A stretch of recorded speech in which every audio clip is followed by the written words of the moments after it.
Snow gathers quietly along the edges of Rogers Center, clinging to steel and concrete like unfinished business.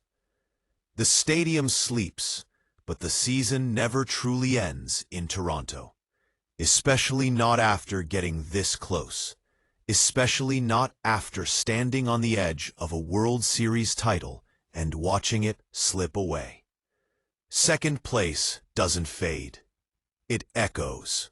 The Toronto Blue Jays entered this winter with something most franchises don't carry into December: urgency without panic, confidence without complacency.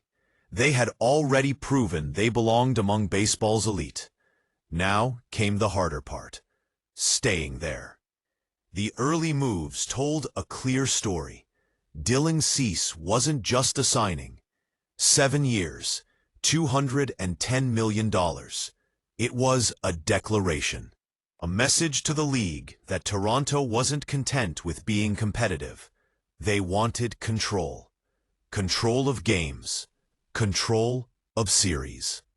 Control of October.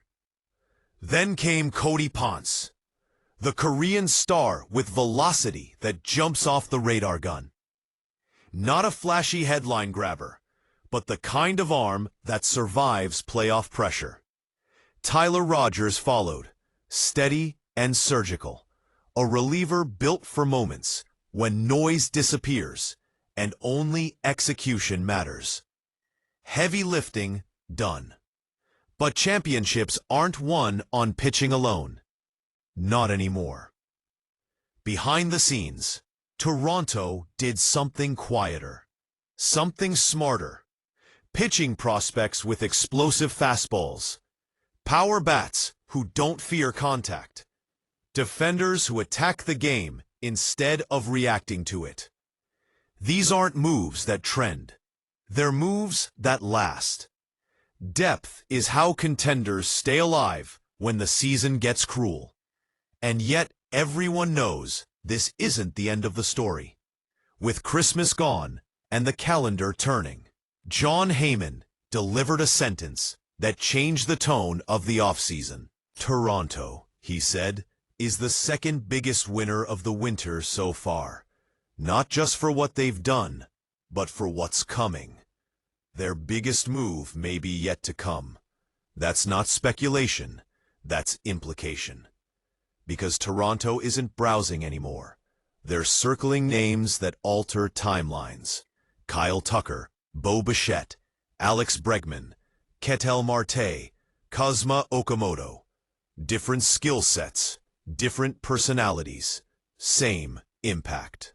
Kyle Tucker sits at the center of it all. The top free agent on the board. Balanced, dangerous, complete. In 2025, he gave the Cubs everything: hits, power, speed, consistency. 22 home runs, 25 stolen bases, the kind of production that doesn't slump for long. And yet, his free agency remains mostly a mystery. In baseball, mystery means leverage. It means options. It means patience. Some around the league believe Toronto makes the most sense. The roster is ready. The rotation is fortified. The window is open right now.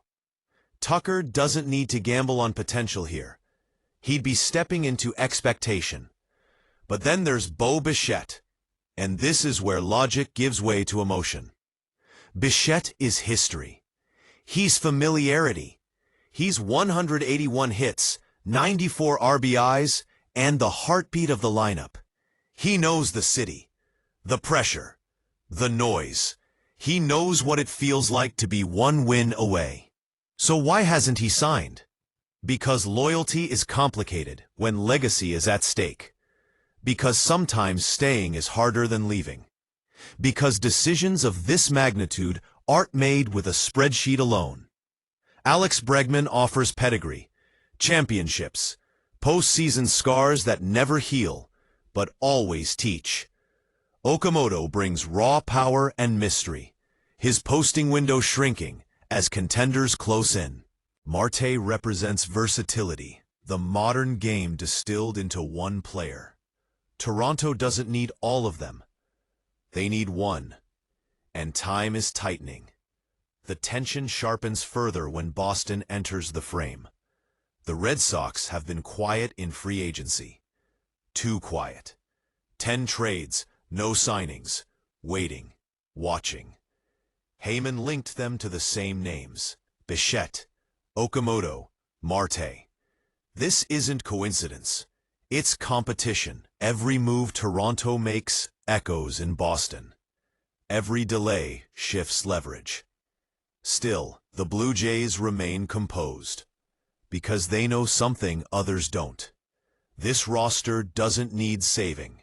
It needs finishing. From a purely analytical view, Tucker is the cleanest fit. Bichette and Okamoto offer the loudest bats. Bregman offers October gravity. Any one of them pushes Toronto from contender to favorite. And the players know it. If Bichette's ultimate goal is a World Series, it's hard to argue against staying. He wouldn't need to prove anything. Wouldn't need to adjust. The trust is already there. The window is already open. Maybe there's an internal deadline. Maybe there isn't. What's certain is this: Toronto isn't guessing. They're choosing. The silence isn't uncertainty. It's calculation. Because the most dangerous teams aren't the loudest ones in December. They're the ones who move when the board is ready to collapse. Soon, the phones will stop buzzing. The mystery will end. And one decision will ripple across the league. The lights at Rogers Center will turn back on. The snow will melt. And the memory of coming up short will either fade or fuel something greater. So the question isn't whether the Blue Jays will strike. It's who they'll choose to finish the story.